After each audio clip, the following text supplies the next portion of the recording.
Camila forced Don Eusebio to eat alone, treated him like a burden, and made him pick crumbs off the floor so he'd learn. She forbade him from sitting at the table and threatened to send him to a nursing home, all inside his own house. Day after day, cold and calculated humiliations. What would you do if you saw an elderly father suffer like this? Tell me where you're watching from. Give a like if this story moves you, and subscribe for more. At 8 in the morning, the kitchen of the Polanco apartment breathed with impeccable order. Cold marble pressed against bare feet. Stainless steel gleamed on the refrigerator. The range hood hummed its constant drone, and the capsule coffee maker clicked its rhythmic beat. The air carried the sharp scent of disinfectant layered over the faint smell of reheated bread. On the countertop, a plate of dried beans waited, their surface hardened by exposure to air. Don Eusebio, thin and stooped, gripped a damp cloth that dripped from his cracked hands. The fabric scraped against the wooden table with a harsh, grating sound. He moved slowly, methodically, his shoulders curved forward as if carrying an invisible weight. Each stroke of the cloth left a wet trail that dried almost instantly in the cool, conditioned air of the apartment. Camilla entered wearing a silk robe, her hair perfectly styled, her nails freshly manicured. Expensive perfume displaced the smell of bleach as she moved through the space. She placed her cup in the center of the table, as if it were a trophy, her movements studied and deliberate. She didn't look at the old man, not even a glance. First, finish scrubbing the floor. Then, that plate on the floor, you eat it yourself. Here we respect those who produce, she said, crossing her legs with practiced elegance. Eusebio swallowed hard, feeling the cold air rising from the floor tiles beneath him. His voice came out barely above a whisper, almost pleading, "Don't throw me on the floor." The echo of his phrase mixed with the beeping of the coffee maker. Camilla smiled without humor and pushed the plate with the tip of her foot, leaving a sauce stain on the shining tile. The clock marked 1 second after another. Street noises, a distant car horn, hurried footsteps, stayed outside, as if the kitchen were a fishbowl, sealed and separate from the living world. And then a thick silence fell between them, a silence that hurt more than any scream, a silence that made the blood boil of anyone who might witness it. The apartment in Polanco stood on the 7th floor of a building that housed executives, doctors, and entrepreneurs. Through the tall windows, the morning light of Mexico City filtered in, softened by white curtains that cost more than what Eusebio had earned in 6 months of selling tamales back in his old life. The kitchen itself was a monument to wealth. Italian marble, German appliances, a wine cooler that held bottles worth more than a month's rent in most neighborhoods. But in that moment, with Eusebio on his knees and Camila standing above him, all that luxury felt cold and hostile. The marble was unforgiving beneath his old bones. The steel surfaces reflected his hunched form with cruel clarity. Even the expensive coffee maker seemed to mock him with its efficient modern rhythm, so different from the slow, patient brewing of café de olla he had known all his life. Camila finished her coffee standing up, her back straight, her posture perfect. She set the empty cup on the counter without rinsing it. That would be Eusebio's job too.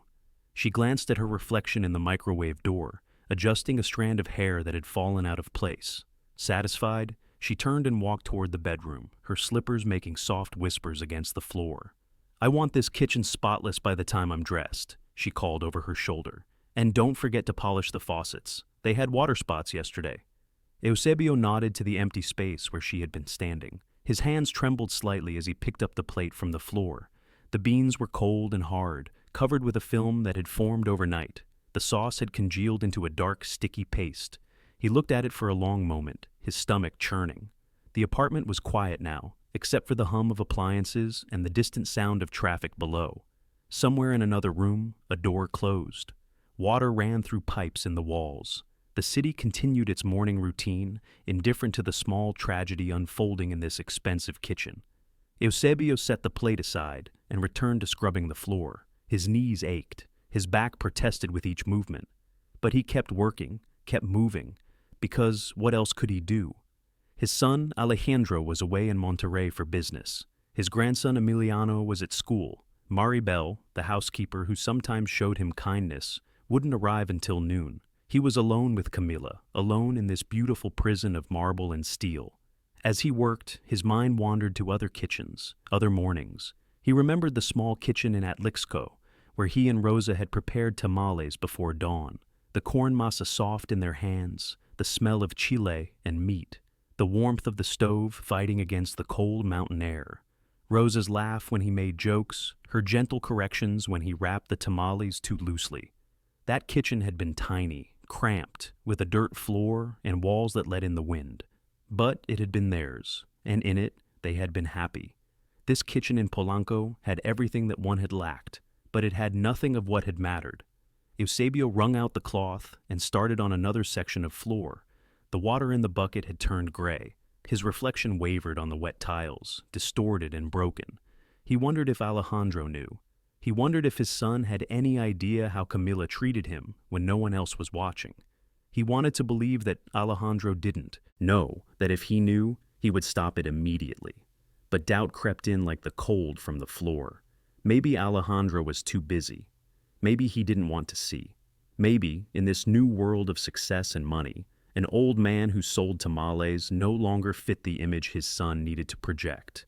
The coffee maker beeped again, signaling it was ready for another cup. Eusebio kept scrubbing, his movements automatic now, his mind far away. The silence pressed down on him, heavy and suffocating, punctuated only by the scrape of cloth on tile and the steady tick of the expensive clock on the wall. Before Polanco, there had been earth and hands warm from work. Don Eusebio was born in Atlixco, Puebla, son of flower vendors who rose before dawn to arrange bouquets for the market.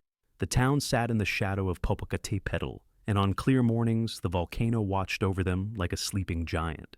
The air smelled of roses, carnations, and the rich volcanic soil that made everything grow abundant and strong. With Rosa, his wife, he learned to wake in darkness to prepare tamales for sale, on a corner that smelled of cinnamon and corn. Neither of them finished school. Rosa had left after 6th grade to help her mother with younger siblings.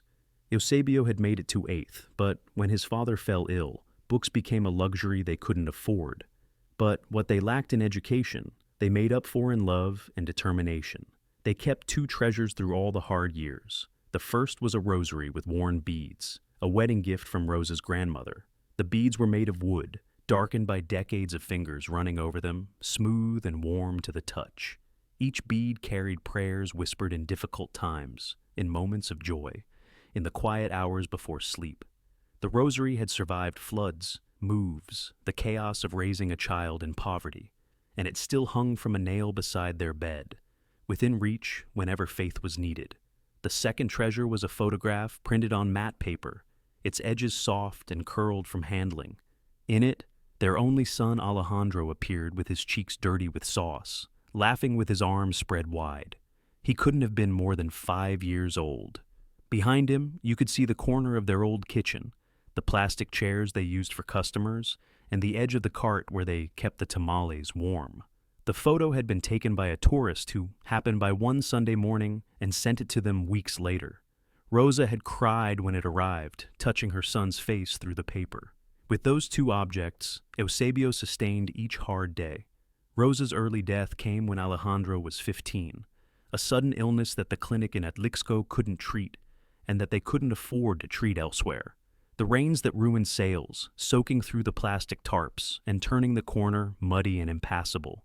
The exhaustion that could only be cured with faith and café de olla, brewed strong enough to wake the dead. The loneliness that came with sleeping in a bed meant for 2 people. But Alejandro grew. He studied hard, harder than any child Eusebio had ever known. He won a scholarship to UNAM, Mexico's national university, and studied computer science. While other students partied, Alejandro worked part-time jobs and stayed up late writing code. He created a technology company with 2 classmates, and through intelligence and luck, though Eusebio insisted it was mostly intelligence, he became a millionaire before turning 30. When Alejandro invited him to live in Mexico City in an apartment in Polanco, Eusebio believed life was finally giving him a deserved respite. He imagined quiet mornings with his son, conversations over coffee, time with his grandson. He packed his few belongings in 2 bags.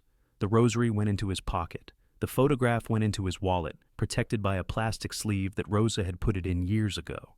The apartment shocked him. 7 rooms, marble floors, windows that looked out over the city like a painting. Alejandro showed him around with pride, pointing out the amenities, the view, the neighborhood. "You'll be comfortable here, Papa," he said.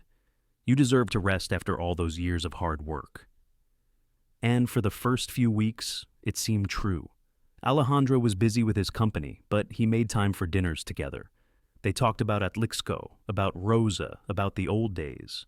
Eusebio met Emiliano, his 8-year-old grandson, a bright boy with his father's intelligence and his grandmother, Rosa's kind eyes.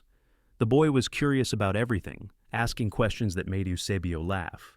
Then Alejandro married Camila. She came from a wealthy family in Guadalajara, used to servants and luxury, accustomed to getting what she wanted. At first she was polite to Eusebio, if distant. She called him Señor and smiled when Alejandro was present. But Alejandro's business required more travel, expansion to Monterrey, negotiations in Guadalajara, conferences in the United States.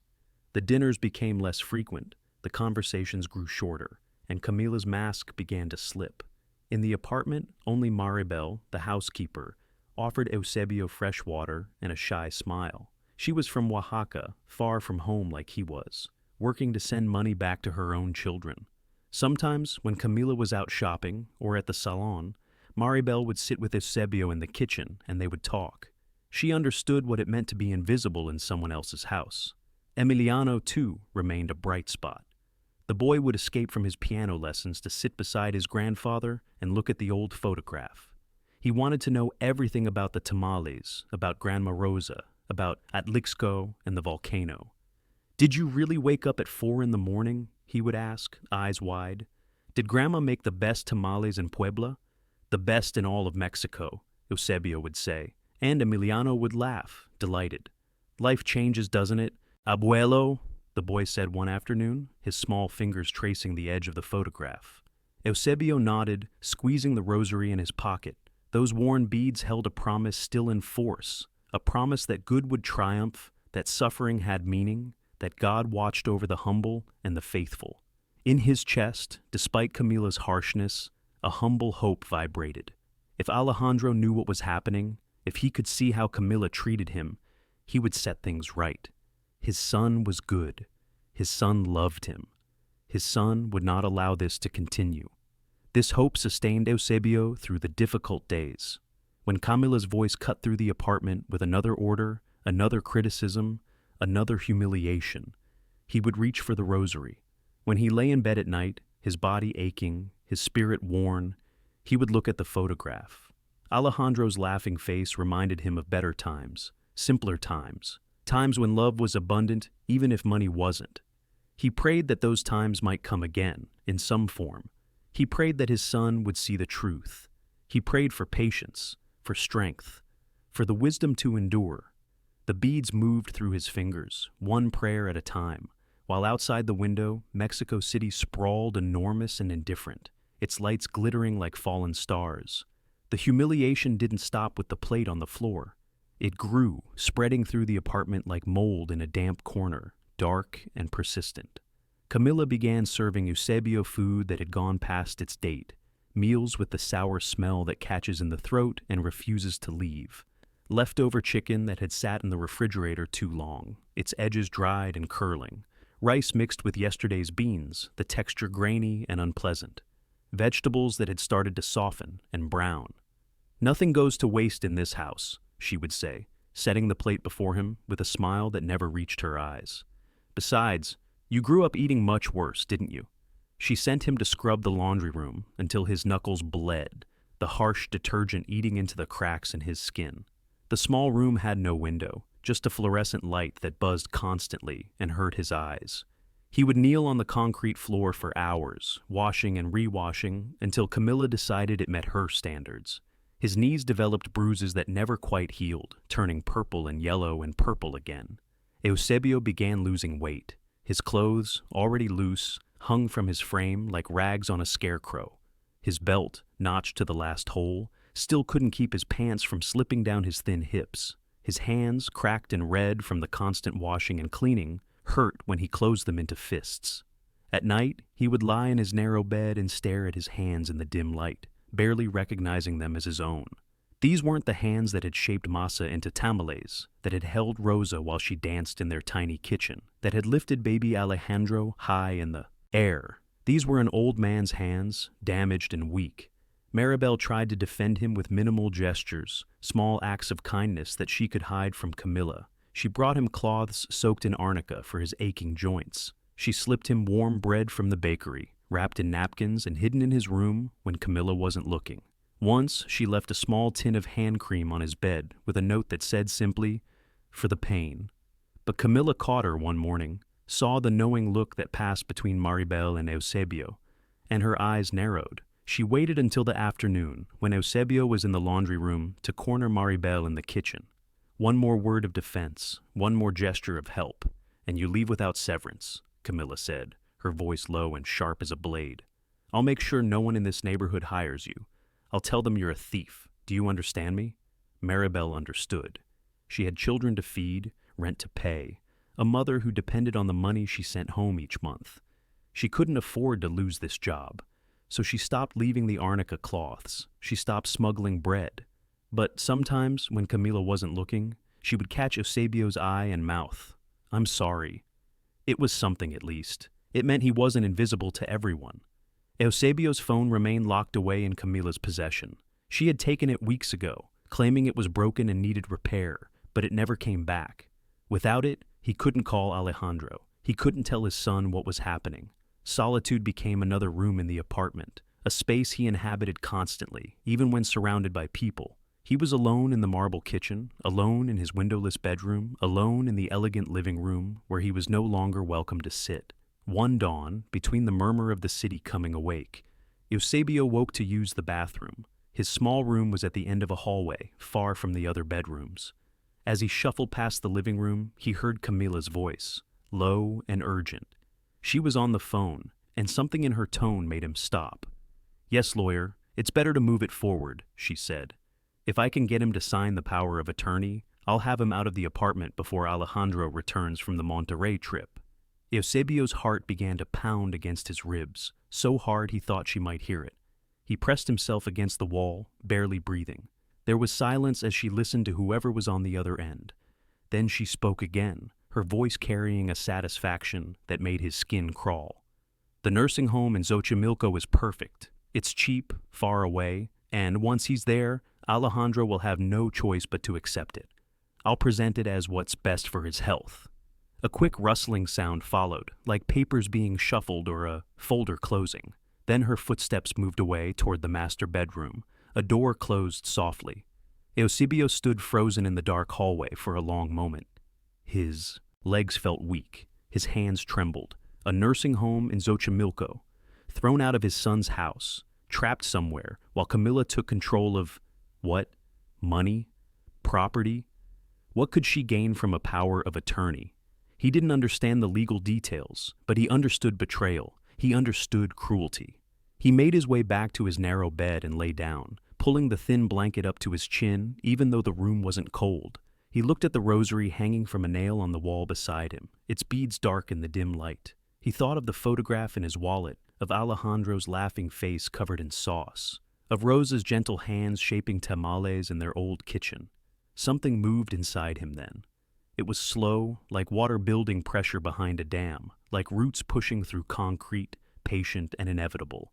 A mixture of fear and dignity, of desperation and determination. He had endured much in his 78 years. Poverty, loss, backbreaking work, Rosa's death, the 1,000 small humiliations of being old and poor. But this was different. This was being erased, being removed, being treated as garbage by someone who had never known struggle, who thought money could buy the right to destroy others. No, he wouldn't let it happen. He couldn't call Alejandro, but when his son returned, he would find a way to tell him. Somehow, he would find the courage to speak the truth. He would trust that his son, the boy who had worked so hard, who had lifted them both out of poverty, would listen, would believe him, would act. Eusebio closed his eyes, but sleep didn't come easily. He lay awake as the city outside his window began its daily resurrection, as light crept through the cracks around his door, as the apartment filled with the sounds of morning. When he finally heard Camilla moving around in the kitchen, He got up and dressed. His hands hurt as he buttoned his shirt. His knees protested as he stood. But something had shifted. The water had found its crack. And through that crack, slowly, painfully, inexorably, it would begin to flow. Alejandro's return wasn't scheduled for that Thursday. A meeting in Monterrey had been canceled. A client had rescheduled. And suddenly there was no reason to stay another 3 days. He booked an earlier flight, watching the city shrink below him as the plane climbed into clear sky. He thought about his father during the flight, felt a pang of guilt for being away so much. He would take Eusebio out for dinner, he decided. Maybe to that restaurant in Coyoacán that served traditional food, the kind his father liked. The taxi dropped him at the building entrance just after 2 in the afternoon. The doorman greeted him with surprise and helped with his luggage.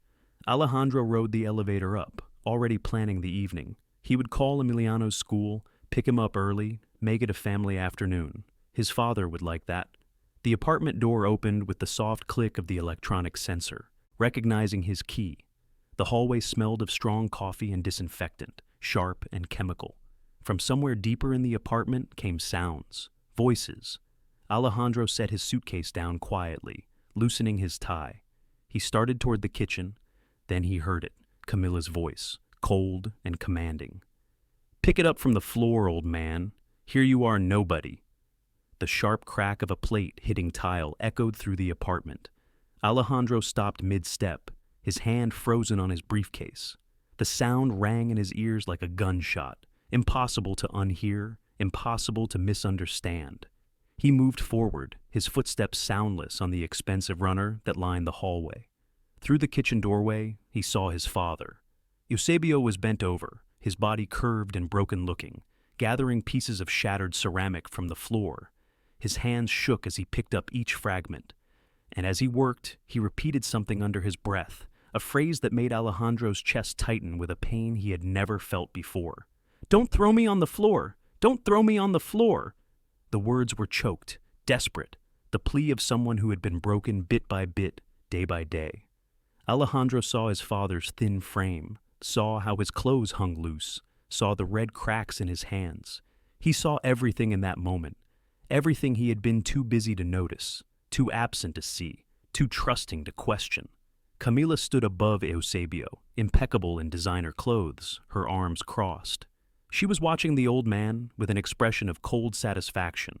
Then she sensed movement and turned, her eyes meeting Alejandro's. For a split second, her face showed surprise. Then she arranged her features into a smile, automatic and practiced, but it didn't quite form. It stuck halfway, uncertain. "Alejandro," she said, her voice suddenly warm, suddenly different. "You're back early. What did you say to him?" Alejandro's voice came out quiet, deadly quiet. He moved into the kitchen, his eyes never leaving her face. "It's nothing, darling. Just a small accident. Your father dropped a plate and—" "What did you say to him?" The temperature in the kitchen seemed to drop. Camilla's smile faded completely. Eusebio remained on the floor, pieces of plate in his trembling hands, not daring to look up. Before Camilla could answer, a door opened down the hallway. Maribel appeared, drawn by the voices. She saw Alejandro, saw Eusebio on the floor, saw Camilla's face, and in that moment, something broke inside her. The fear that had kept her silent shattered like the plate on the floor. She took a step forward, her whole body shaking. "Señor Alejandro," she said, her voice trembling but clear, "I have messages saved, and the audio from the other night. She was planning to remove him, to make him sign papers, to send him away before you came back." The word audio hung in the air like smoke. Camilla's face went pale, then flushed with anger. "She's lying," Camilla said quickly. "She's been stealing from us, and now she's trying to—" "Show me," Alejandro said to Maribel, ignoring his wife completely. "Show me everything." Maribel pulled her phone from her apron pocket with shaking hands. She had recorded Camilla's late-night phone conversation, had saved screenshots of messages, had documented what she could, because she knew this day might come. She knew someone would need proof. Alejandro took the phone and listened, his father's voice pleading, Camilla's voice cruel and cold, ordering him to eat from the floor. Camila's voice on another recording, talking to a lawyer about a power of attorney, about a nursing home in Xochimilco, about getting Eusebio out of the apartment before Alejandro returned. Each word was a knife, each sentence cut deeper. When the recordings finished, Alejandro stood in silence for a long moment. The coffee maker beeped, loud in the quiet. Outside, traffic hummed. The refrigerator cycled on with a low rumble. Normal sounds in an apartment that would never be normal again. Alejandro walked to his father and knelt beside him. He gently took the broken plate pieces from Eusebio's hands and set them aside. Then he helped the old man stand, supporting him with both hands. Eusebio's eyes were wet, his face drawn with exhaustion and relief and shame all mixed together. "Forgive me for not being here," Alejandro said, his own voice breaking. "Forgive me, Papa." Eusebio couldn't speak. He could only lean against his son, feeling the strength there, the protection he had needed for so long. Alejandro pulled out his phone and dialed, his jaw set, his eyes hard. "Attorney Barragan, I need you to come to the apartment immediately and ask the building manager to pull the hallway camera footage from the past 2 months." He paused, then spoke the words that changed everything. "This is elder abuse, and I'm filing a formal complaint." The echo of that phrase shifted the atmosphere of the entire apartment. It named what had been happening. It called it what it was. No more pretending, no more excusing, no more looking away. Eusebio felt weight return to his shoulders, but it was different now. It wasn't the crushing weight of humiliation and despair. It was the solid, grounding weight of his son's arm around him, his son's voice speaking for him, his son's love protecting him. Camilla took a step backward, her expensive shoes clicking against the tile. For the first time in her life, her elegance seemed too big for her, like a costume that didn't fit. Her mouth opened, then closed. The words that usually came so easily, the excuses and explanations and justifications, stuck in her throat. The apartment waited. The city beyond the windows continued its indifferent rhythm. But inside, in that kitchen that had witnessed so much cruelty, justice had finally arrived. And it had arrived not with thunder, but with a son's quiet recognition of truth, with a father's trembling relief, with a housekeeper's brave testimony, with broken ceramic on an expensive floor bearing witness to broken trust that could never be fully repaired. Maribel stood with her hands clasped together, breathing deeply for the first time in months. The walls that had felt so oppressive seemed to expand slightly, allowing air to circulate again. Alejandro held his father close and waited for the lawyer to arrive. That same afternoon, the living room became a courtroom of sorts. Alejandro opened all the windows, letting in the rumble of the street and clear light that seemed to wash the corners clean. The stale air that had accumulated during months of silence and secrets flowed out, replaced by fresh wind carrying the scent of rain that would come later. On the coffee table, arranged carefully, lay 3 objects: the worn rosary, the old photograph with curled edges, and Maribel's phone with its damning recordings. Attorney Barragan arrived within the hour, a man in his 50s with gray at his temples and a leather briefcase that had seen years of use. The building manager came too, a woman named Patricia who had worked there for 15 years and had noticed things, small things, that now made terrible sense. Eusebio sat in an armchair with a blanket across his lap, though the day wasn't cold. Maribel stood near the wall, her hands folded, her eyes down, but her spine straight. Alejandro paced near the windows, his tie loosened, his sleeves rolled up. Camilla was summoned from the bedroom where she had retreated. She entered the living room, wearing a different outfit, having changed into something more subdued, perhaps hoping it would help. She moved carefully, her usual confidence replaced with something warier. She looked at each person in the room, calculating, searching for an ally. She found none. "Sit down," Alejandro said. His voice was level, controlled, but underneath ran a current of fury so deep it made the air vibrate.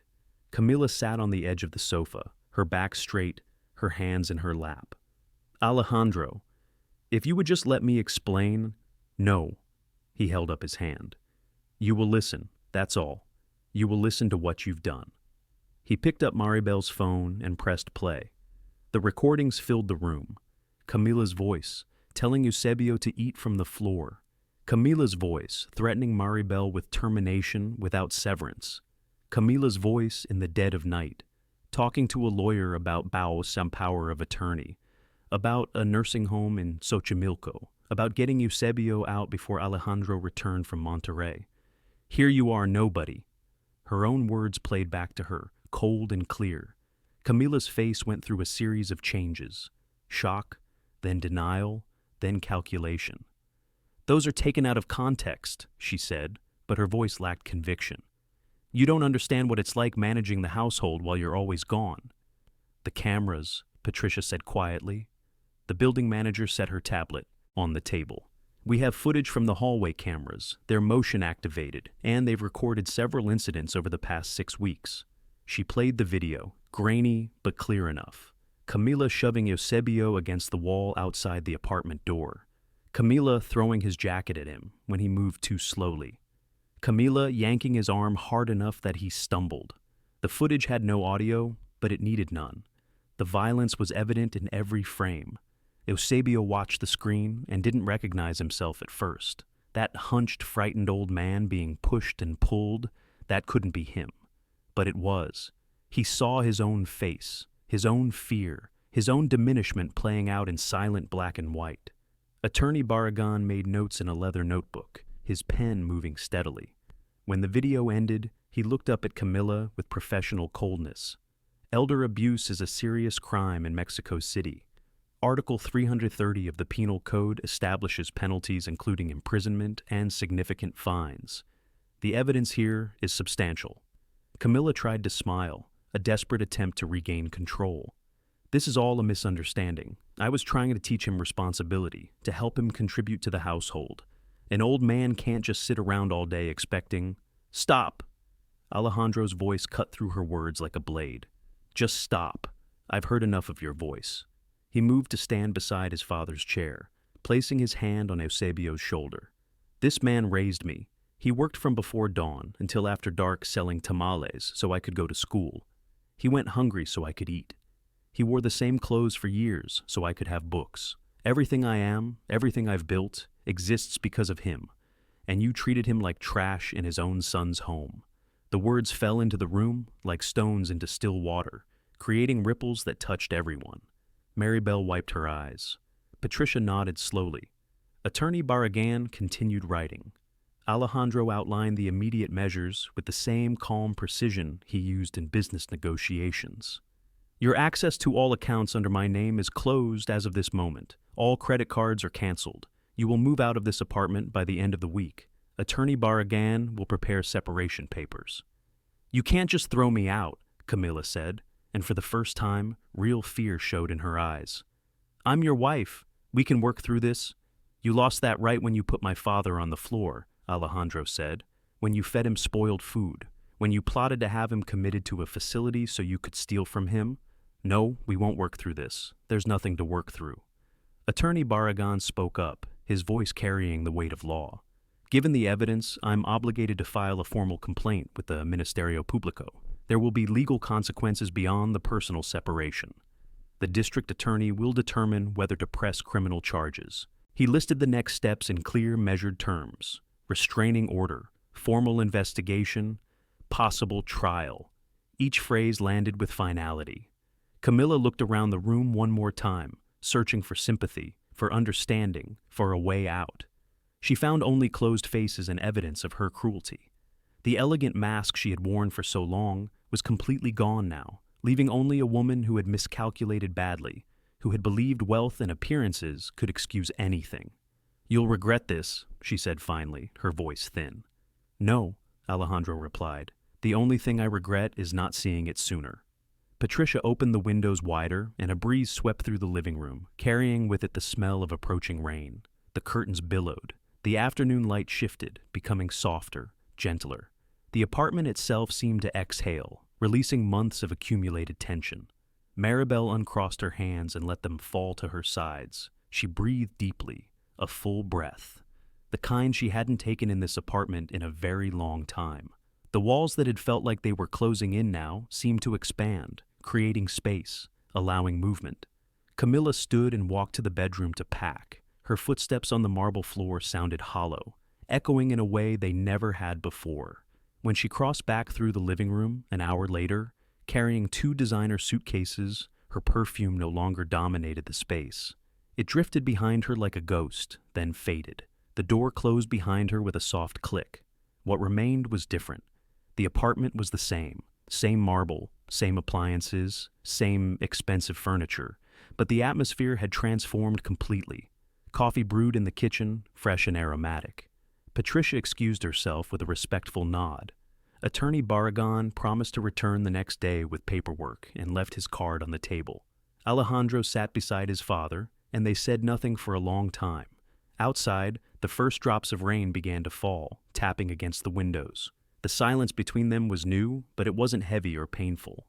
It was the silence that comes after a storm, when the air is clean and the world can begin again, when respect returns to occupy its rightful place at the table, and a house, finally, remembers how to breathe. The following days brought consequences that were both visible and necessary.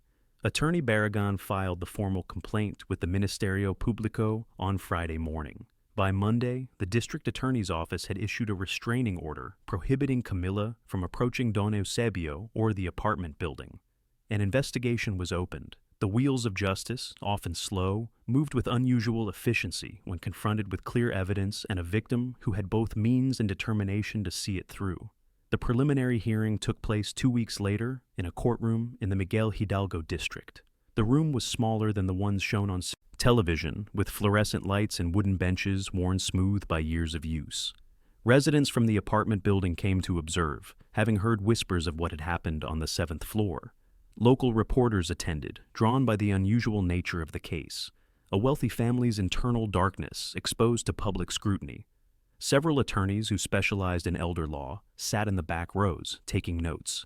The prosecutor presented the evidence methodically. The audio recordings played through speakers that crackled slightly but transmitted every word with devastating clarity. The hallway camera footage appeared on a screen mounted to the wall, showing Camila's violence in grainy but undeniable detail. Maribel testified, her voice steady now, describing what she had witnessed over months of silent complicity. Patricia, the building manager, confirmed the timeline in the recordings. A doctor who had examined Eusebio after the complaint was filed testified about the malnutrition, the bruises in various stages of healing, the damage to his hands from excessive scrubbing with harsh chemicals.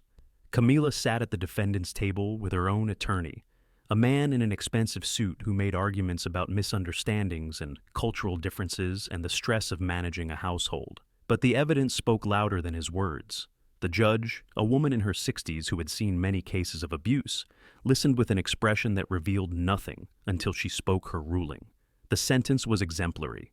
A permanent restraining order, preventing Camila from coming within 200 meters of Don Eusebio, a fine substantial enough to hurt even someone from a wealthy family, and most significantly, mandatory community service. 300 hours to be served at a day center for elderly people in Miguel Hidalgo, where she would clean, serve meals, and assist with care under supervision.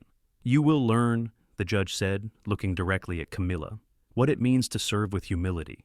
You will understand that wealth does not grant the right to diminish others, and perhaps, when you have spent enough time on your knees scrubbing floors and feeding those who cannot feed themselves, you will comprehend the pain you have caused. The courtroom remained quiet after the judgment.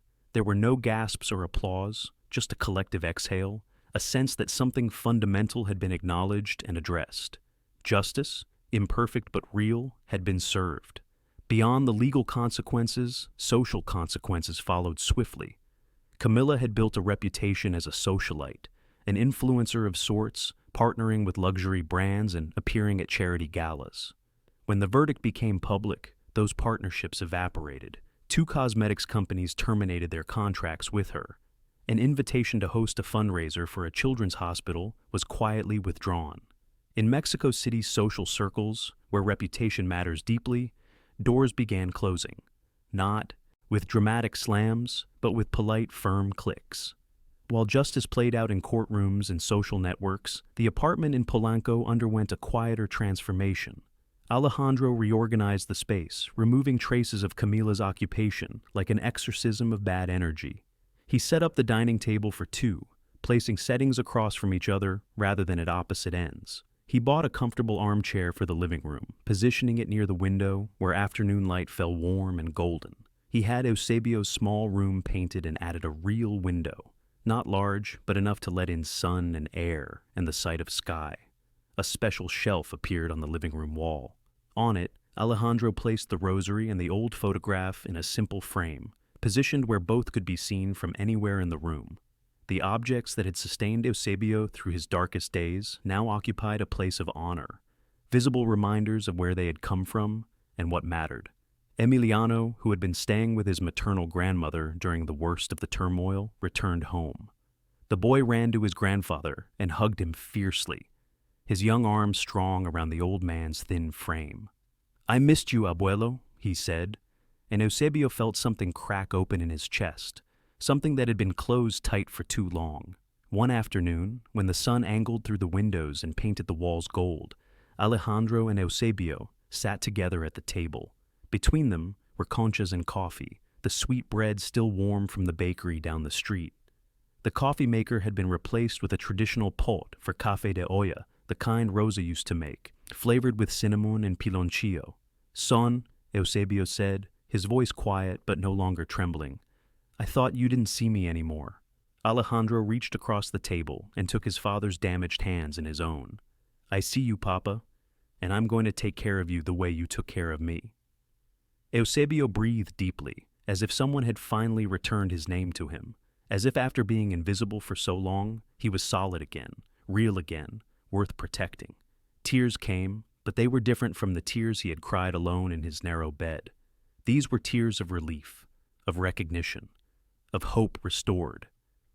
Outside the apartment, neighbors greeted Eusebio with respect when they saw him in the hallway or the elevator. Word had spread about what happened, and there was a collective shame that it had gone on unnoticed for so long. People nodded to him, asked how he was doing, stopped to chat about the weather or the news. He was no longer invisible. He was Don Eusebio, father of Alejandro, survivor of injustice, holder of dignity. Inside the apartment, that dignity sat at the table every day.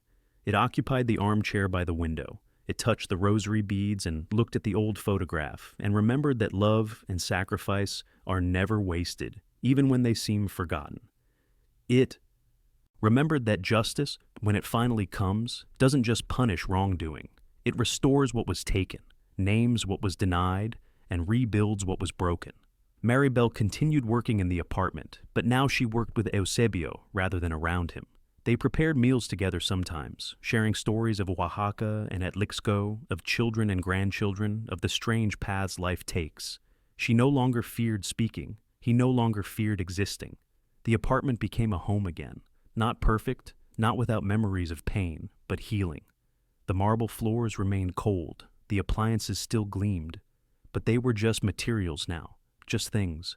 What mattered was the warmth between father and son. The laughter of a grandson learning to make tamales the old way. The quiet conversations over coffee in the afternoon light, because true justice doesn't humiliate, it restores. And on that 7th floor in Polanco, everyone understood finally that no wealth has value if it doesn't begin with honoring your father, with remembering where you came from, with protecting those who protected you. Where there is respect, there is home. And respect at last had returned.